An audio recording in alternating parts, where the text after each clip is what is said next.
Hello there! Welcome back to the StarCraft 2 World Championship Series. I'm Nathanius, and I'm joined by cats. I love every kind of cats. Yeah? Do you want to hug all of them? But I can't. I can't hug every cat. Oh, you can hug every cat. Because there's only one. Reality is awesome! The internet lied to me. That makes my day great. That makes my day fantastic. You know what else makes my day fantastic? Finding out who gets out of this group, which is what we're about to do. We're about to see who makes it in second place. We've got JonSnow versus Raze. Yeah, two very interesting players. Very, I would say, creative players. I think very NA very NA players. Very NA representing. Good creative or bad creative? I think that I was talking about this. I think JonSnow is the best researched player in this group. Like, I feel like his openers were really tailored for their opponent, for his opponents. Like, so pretty much every game. Playing against JonSnow, you could say, is kind of like going to an upscale clothing store and getting a fine fit measure to have a perfect match. Something like that, but then the shirts have like a couple buttons missing, you know? Ah. I don't know if I'd go shopping there. Yeah, it's a little bit rough. It's like yeah, it's like the colors you want and the design you want, but you know, it only has one sleeve type thing, you know? Oh, well, I mean, you don't know me, pal. I don't need sleeves. In the bottom right, we have the red Protoss player. He is Raze. And on the top left-hand side of the map, it is the blue Protoss player for Storm Gaming, JonSnow. JonSnow. Jonathan George. Jonathan Jared George. Jonathan His name Jared was my name, George too. Snow. Yeah. So there's going to be a late probe scout, relative to the hatchery that's already been dropped. And there you go. It's going to be that gas and Zenzapool. Nothing greedy out of Mr. Snow. Nothing crazy out of Mr. Snow, indeed. And there will be a gateway down on the low ground. So Raze also playing very standard this time around. So neither player living up to their crazy expectations just yet. I know that Raze really likes oracles in this matchup. Does he? Do you think we'll see like Mega Oracle? I think we might see it at some point during this series, Mega Oracle. I'd like that. Yeah. Of Jonathan Snow, I can't say I know him in this matchup. I only know him in Zerg vs. Zerg, for that is what I play. That makes sense. I'd be surprised if you were well acquainted with his ZVP. Yes, indeed. Considering that you don't play Protoss. All right. Whew. Long day here at the Blizzard Arena. Hopefully you've all been having a fantastic Saturday. And we'll be wrapping up. We've got our final match now. We'll be live again tomorrow. Keep that in mind.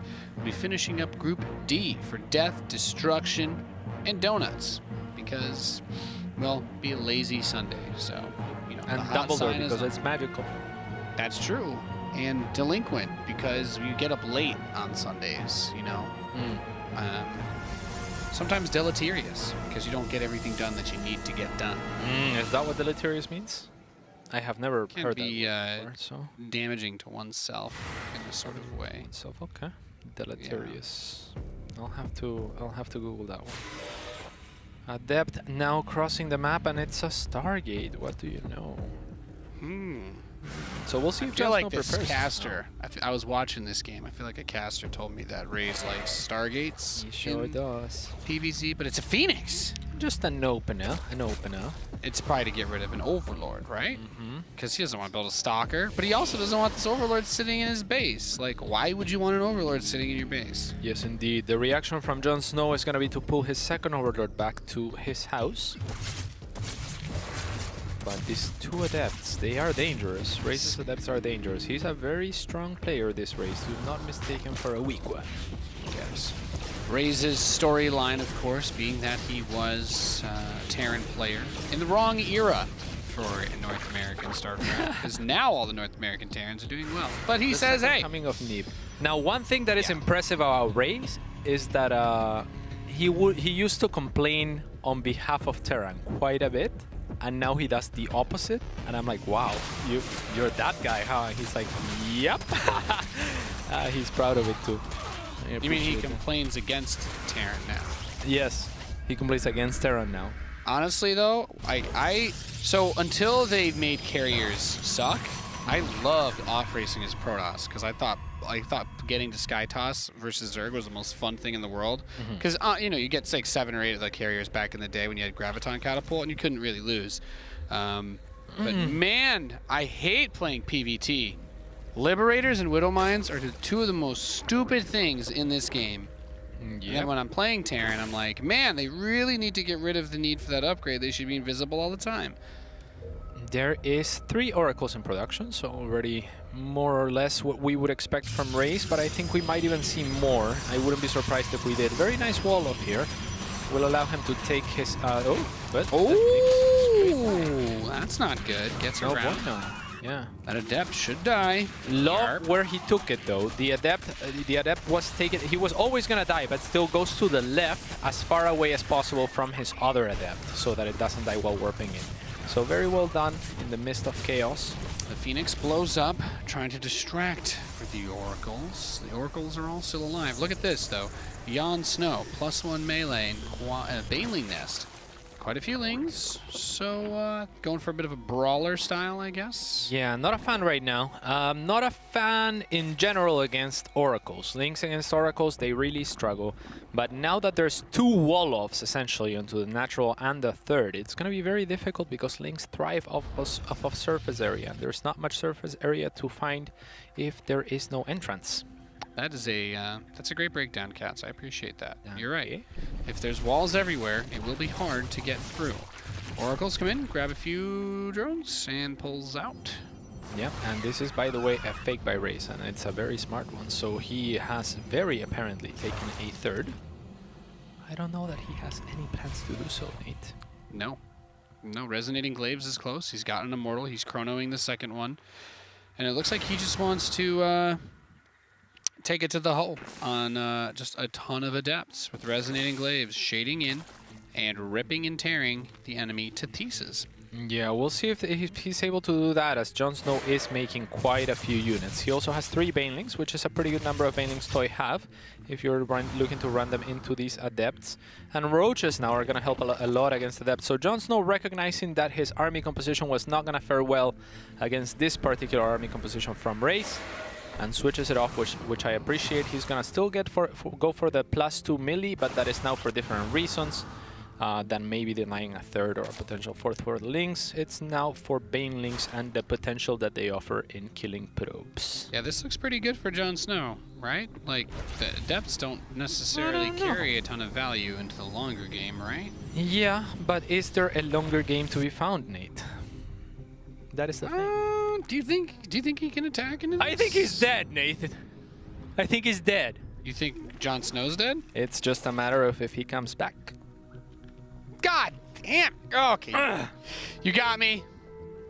I'm out. See you. Enjoy casting the last game alone. No. I think this is actually going to be very difficult for JonSnow to hold, because Raze has been doing a very good job of, pretending like he didn't take a third. So this is a pretty big attack. The Ling speed, or rather the Ling upgrades are really not gonna fare well. There's Immortals for the Roaches. Yeah, I mean, it's a very difficult unit composition to deal with. You would want something like a lot of Banelings with speed, and he has a few Banelings, but it's not gonna be enough. Either that or preemptively have made basically only Roaches, but there's so much investment into the Ling upgrades that's just never gonna pay off. Oh, I don't know about that though. Interesting move, to say the least. Interesting move to teleport your clump of Adepts into the Banelings. He's never done that against me. I really would appreciate it if he did more often. Yeah, well, he's still going to be able to grab this third. There's quite a few drones stuck over here. And there's still plenty of sentries with force fields, so if he tries to YOLO onto this to save the base, he'll probably get grabbed. And there you go, he gets grabbed. Yep.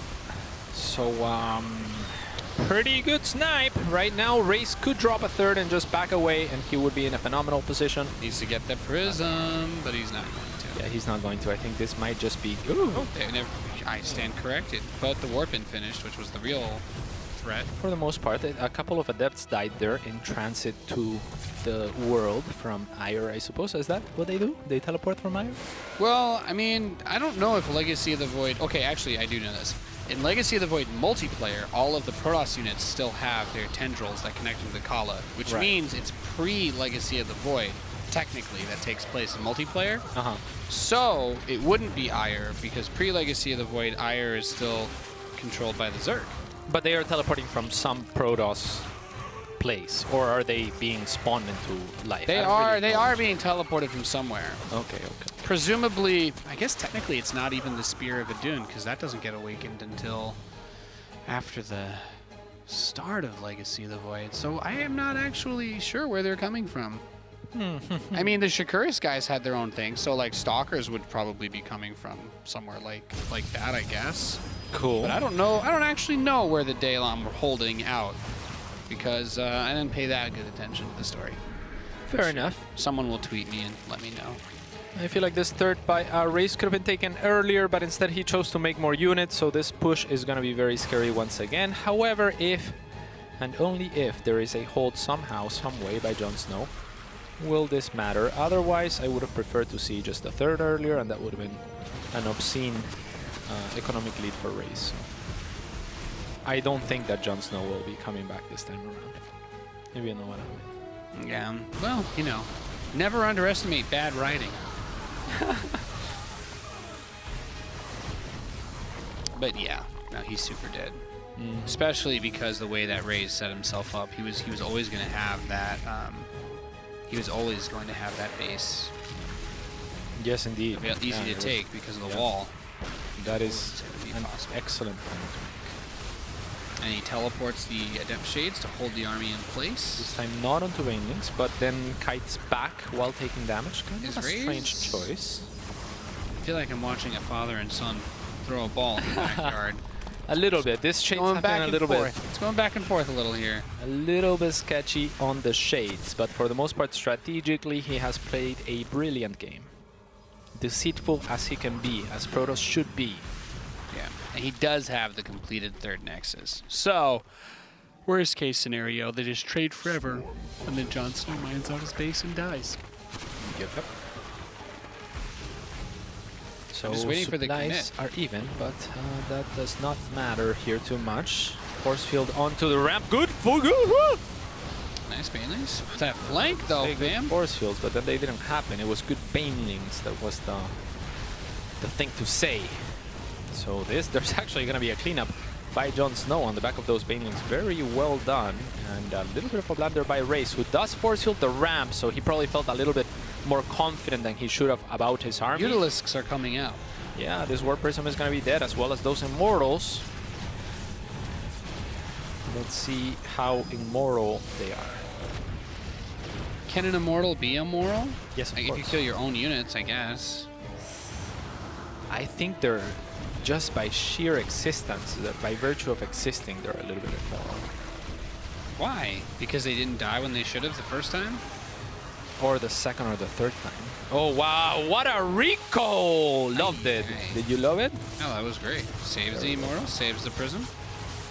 Yep. Depths grabs. Oftentimes it's the opposite thing that you want to do, where you know, let your Immortal unload so that one of the two survives, but this time recognizing that he can actually save both, and the Immortal has such low HP that the best carrier for this would be the Prism indeed. So very well done by Raze there.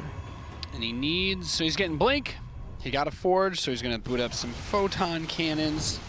And I guess once he's, just build as many Blink Stalkers as he can off 3 bases and then go kill him?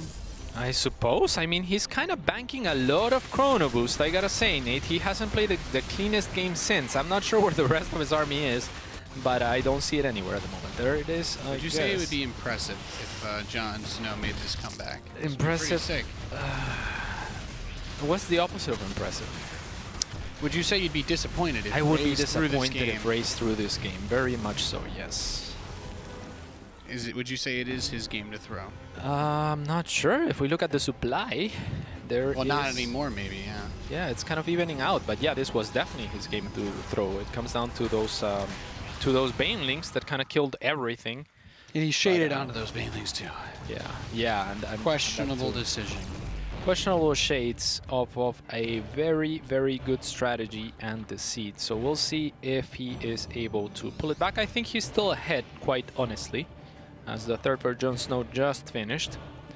And the income is still favoring Raze. So long as this doesn't get too crazy on the Muta front, and I would love for the Mutas to continue to try and poke and do economical harassment. So long as there's no Phoenix out there, there's always going to be a poke to kill someone. Very true. That's very, very true. The Phoenix will, without Phoenix, the Mutas will always be able to do something. You can take out 2 of the gateways here as well. The Unity, I would say. Yeah, he could really benefit from an overlord so that he doesn't have to waste links in the process for vision. But otherwise, yeah, he can bile them with him. Can distract, pulls the army to the side. The mutts are swinging around the south side. This is what they need to be doing. So I mean, this is that. Do you see that pylon? Which one? The one that the picture of that caster on it. Yes. Well, he's gonna focus on the cannon. Which I mean, it's whatever. It's fine. It opens up for later potential damage. Could have killed that stalker. Opens up the door, but not much to be found, and is actually gonna take a really weird route to exit there. So definitely could have done a little bit better. And these mutas regenerate as well, so they're kind of like oracles, but people don't use them like oracles because they die a little bit faster. They can be microed pretty well when there's no phoenixes and no threat. This is what you should be doing. Go in, pick up a probe, pick up 2 probes, go back, regen the mutas that are weak, or even just, you know, ungroup them for a second and keep harassing.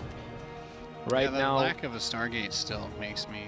It is difficult without a stargate. I mean, and he's already got Bane speed, so he wants to move into charge, but there's speed Banes already on the map. Absolutely. That is a great point to make. I mean, maybe he feels like he has a lot of minerals to dump, but he really doesn't, right? So if we look at his mineral to gas count, charge slots are probably the least unit that you want to be making. So he's going to try to balance it out with Archons, but Archons are dummy thick. They're not good at running around the base, so they're not really good at chasing mutas either. Yeah, we're looking at a potential. If they can fight the mutas, they're good, but yeah. Yeah, we're looking at a potential base trade type scenario here, as the army of JonSnow is considerably more mobile, and Raze should continue to bleed out. And he will. I don't think he's considering even adding a starport or a Stargate at this point, right? Like when you don't add a Stargate at this point, you decided not to, because otherwise you should have added it like a few minutes ago.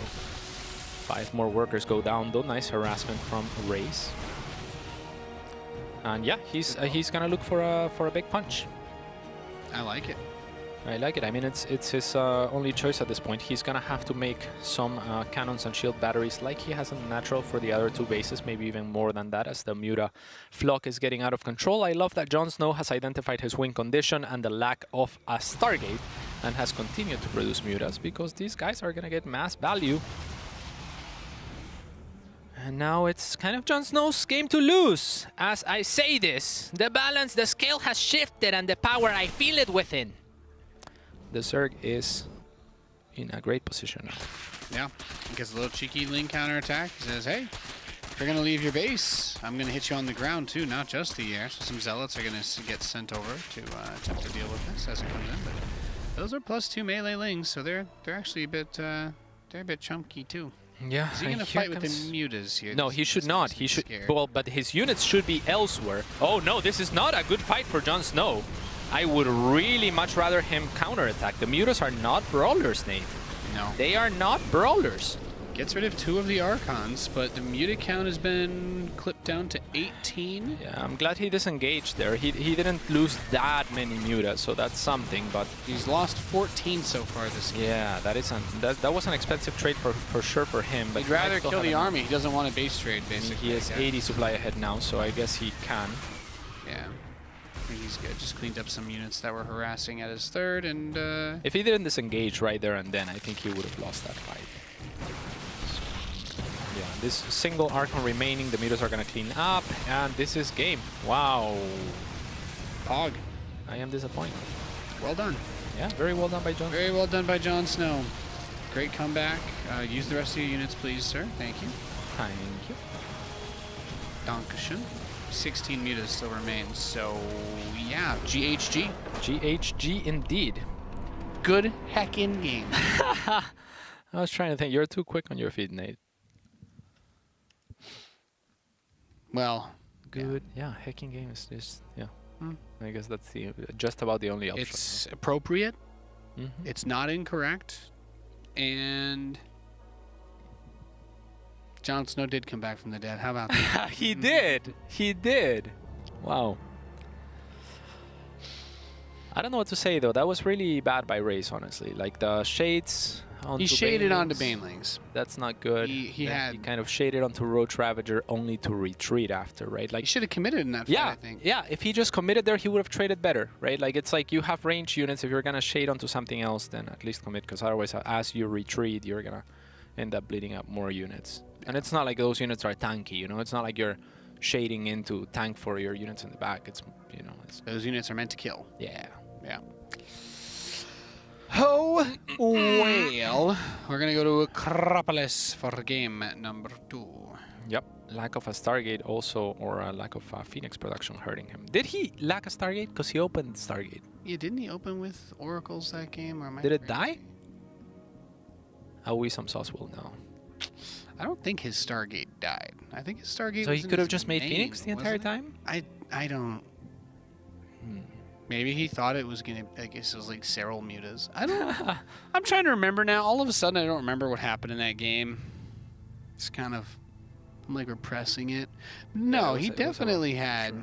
He definitely had multiple oracles because he used Revolution. He had three. on- No, he on had Creep 3 Tumor oracles. with He had his- Phoenix into 3 oracles. Yeah. Yeah. I just remember. don't know if the Stargate died. I If just this- remember being yeah. upset that he used Revelation on one Creep Tumor. The Stargate must have died. If it didn't die, if you have a Stargate and you're not making Phoenixes and your opponent keeps adding mutas, it's kind of sketch.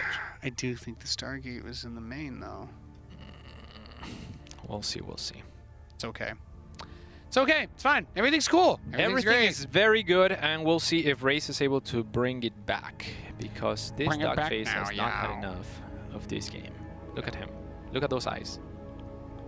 He's like, let Do me these win. look like the? Does this look like the face of Mercy, Paolo? Mm-mm.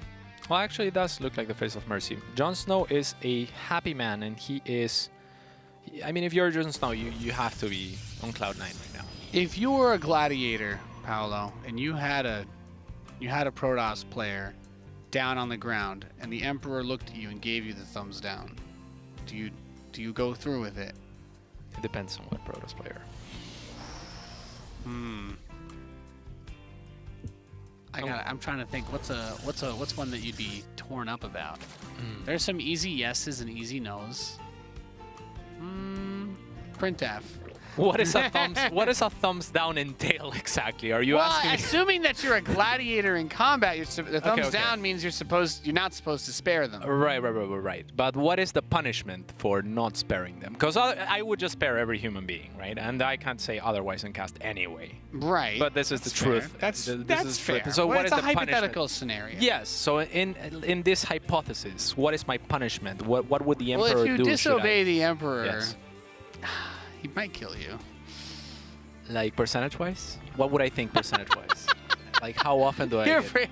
You're breaking this down too much. No, I Yeah. need to consider these things. I would know these things about my Emperor, like how often he forgets. That's true. Yeah. That's true. Well, if you're his best warrior, then he might not want to do that. So you might have that power. Okay, so I'm thinking, are you thinking like 20% of the time he'll, I think like if he's on a bad day type thing? on a really, like, let's say he's having a good day. Okay. So you can get away with sparing the person, but you can't always, You can't always spare. Okay, I see what Yeah. you're saying. Yeah. I see what you're saying. So you have to condemn some. You people. have to go through with some of the Oh, executions. okay, Yeah. okay. Well then, You can let the Zerg players go, but like the crowd obviously wants you to off with the Protoss player's head. yeah, but I don't know. I feel like the crowd would be wildly entertained by the likes of Printf as a gladiator. So That's true. do I want to? Well, you'd step into the arena and you'd be like, "I'm supposed to fight someone. Where is he?" And then the cannons. All right, maybe a bad example. So not too very much going on. Another Stargate opener. We could expect more oracles, maybe a multiple oracles this time around. Yeah, I agree with you. By the way, I think if it was Jon Snow standing over Raze in the arena, he'd probably let him live. To Oh yeah, Okay, for yeah. sure. Jon Snow's a good guy like that. Yeah. So the Adept's going to send the Shade in, do a cheeky bit of scouting, and not commit. Stargate is just about done, and it's going to be a Phoenix first. He builds his Stargates in his main, is like the thing I think I've been noticing.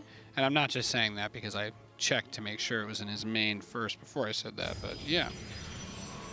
So hopefully he won't lose that, and hopefully he won't die to mutts. Yeah, that would be disappointing indeed. Like, if I'm JonSnow and I know that he had a Stargate and I know that he didn't go Phoenix, I probably go Muta again, quite honestly, and just be like, do you really think that you're really going to not build Phoenix? Yeah. No, that's a great point.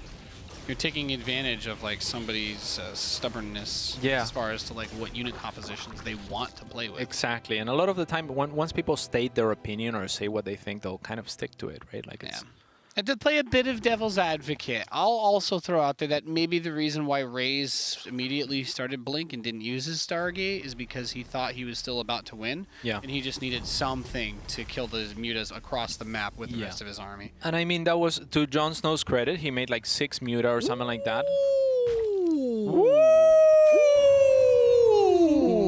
Ooh. Can we get a zoom in awesome sauce? Ooh. Oh, I Double Stargate. What does it mean? It means a many Phoenix by the look of it. Well, someone's not dying to Mutalisks this game. That's how you retain your honor. You know, you told your friends you can beat Mutalisks without Phoenixes, but this time around you just happened to open double Stargate. Yeah. So. It wasn't because I couldn't beat Mutas. It's because I wanted to do this build. Yeah. I was, you know, he's just a huge fan of Rotterdam Stream, you know. Indeed. And this is pretty nifty. This is the type of thing that Raze does very well. He's excellent at denying scouting and at switching up his builds, showing up with, you know, a lot of something at some given point in time. That's what he did last game, and that won him the game, and then he lost. But this time around, we'll see if he can surprise with enough Phoenix to offset the balance once again. Yes, we shall see. The Oracle, of course, will be very useful since he's not going to be playing with a lot of gateway units, at least not for the time being. He just has the 2 warp gates, so getting that third now, the Oracle, is very important for defense. And he goes into double robo. I am watching Rotterdam Stream. Yeah, I mean, I kind of like this and kind of dislike it. It's, you know, there's things to like about it. It's blind, so I don't know. I feel like the problem with this is that you are investing, you're making yourself really, you're spreading yourself very thin, right? Like, to think about it in a way that everyone will follow me to this understandings. How much is Stargate made? 150 minerals and 150 gas. So that is 300 resources allocated per Stargate. That's 600 resources allocated to 2 Stargates. How much is a Robo, Nate? Oh, they changed it. Is it? I think it's 150, 100 now. Okay, well, same. The, you know, 100 less resources then. So 500 resources for both Stargates and something like that for the Robos, right? So you've invested, say, 1,000 resources into production. Those 1,000 resources essentially are divided between all of the units of that kind that you make, and the unit costs, you know, their cost plus a portion of that 1,000 resources. So you know, if you have idle Stargates, then your Phoenixes costed you quite a bit. And the second thing that bothers me about this is that in choosing this type of production, you don't really have the ability to reinforce, so your army will have a very strong core, but once that's removed, if you ever lose your units, it'll be very difficult to replace them. So I think otherwise, I mean, what I like about it is, you know, the mind game. Your opponent could overreact, could make defenses against Phoenix, and this is exactly what Raze wants, right? Hydralisks. Yep, because he's going double Colossi, baby, and he's gonna. That's a misclick, right? He's getting that's observer speed. I'm pretty sure. He's getting observer speed instead of Colossus range. No. Is he really? Yes. I know 100. It's the upgrade. This is how. It's not the. Okay. This is gonna sound really dumb, but you can tell because if you look at the icon, it looks like an observer's butt. It does. Yes, that's the backside of an observer. Oh, wow. Yes. Yeah. You're very correct. thought it might have been the warp prism or something. No, observer because the speed warp is prism kind one of- actually looks like the backside of a warp prism. It doesn't make any sense, but it's true. Examine the upgrade icons. I just try to here. imagine the back of a warp prism in a logo. I cannot, but I guess I'll Oh, look at it's the thick. icons It's here. kind of hard to picture the whole thing, you know? Yeah. So there is Hydras on the way. This is, again, good for Raze's strategy as he will be making Colossus, and this will be bad for JonSnow so long as he doesn't scout the transition. He should start looking for clues as soon as he realizes there's no more Phoenixes being added for the last few minutes now. Yep. It's funny how it's a bit lazy on the Robo Bay upgrade names, though, because it's called Gravitic Boosters for the Observer, and it's Gravitic Drive for the Warp Prism. So they both use gravity. Yeah. But they're both flying units. Isn't that strange? The truth is out there. I'm not sure that's strange. No. He's going to build his first observer. I don't think he realizes that he didn't get Colossus range. This won't be the first time today, though. Yeah, maybe he just doesn't know. Wait for this observer to pop out. Look how fast it's going to go. I'm so excited. Oh, he's a quick boy. Let's see it. Let's see it. Well, he's not moving now, but when he does, look at him go. Woo! Look at that. He's never going to lose track of this. All right. High-level commentary here at WCS. Quite indeed. No Colossus range! This can't keep happening! It must be he must have changed his hotkeys recently or something like that. Is my best guess, right? Like that can happen. So he maybe thought both of the times he had it. He's just messing with me. I think he's trying to put me in a box or something. Oh no! Wow, great flank. This stasis sword catches quite a few of the units. Yeah, very good flank. A lot of these Colossus more exposed than they need to be. Of course, the force fields were not the best, but still, Raze's army composition is pretty strong. And he doesn't have enough, though, to stay. Not to go down the ramp, at least. Maybe up the ramp if he had a few more sentries, at least, or Maybe if his or range, Colossi yeah. were able to shoot when they were supposed to and not be in the face of every single unit. Could have helped. Yeah. He also, of all the upgrades to accidentally get, Observer Speed is the most Right, useless yeah. one in the game. Yeah. Yeah, there's actually like no value to be gained against this. There's literally nothing you would get from fast speed unless you're like maybe speed banshees, and even then, Yeah. you just keep them at home and you don't have to move them. But he's super dead. JonSnow's done it, ladies and gentlemen. Don't push with 4 Colossi and no range. Yeah, it's very unfortunate. dude, I mean, bad Raze, news. not his best day. I think strategically he played a great day of StarCraft, but Some execution mistakes. Yeah, a lot of execution mental mistakes is what we would, like in sports, just one of those things where you're like, oh, I forgot to get something, very basic to it. And there's the GG coming out. JonSnow makes it out of this group in 2nd place. Well done. Well done. met. Well met. Well met.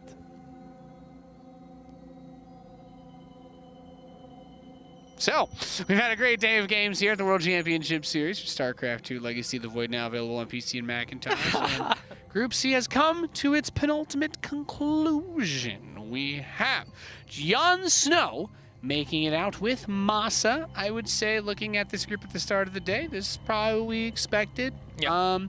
Vindicta put up a good fight, but was eliminated first, and then Raze, really, I mean, he showed a lot of promise, but there were just a couple of things, He should have won both games in my couple of mistakes that were inexcusable, really. Yes. Don't shade into Banelings and get Colossus range. I think this looks like a completely different match. It's just a couple of things.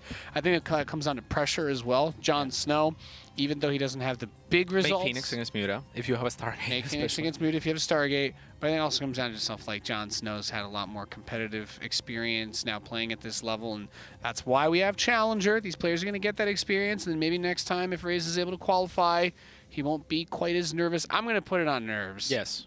I'm not going to. I don't want to say that he's bad or anything because I know he's a good fantastic- player. He's a great Those are the player, types of mistakes that you make when you're playing a game of StarCraft and you're like, 10,000 people are watching me play. Yeah, I mean he's played so many games of StarCraft or Protoss. He's constantly in the top 16 of the ladder. Like, he's higher really than good. that. We love you, Raze. We love you, Raze. We know stuff happens. StarCraft's a really difficult game, but that does do it for us here today for Group C of the World Championship Series Americas.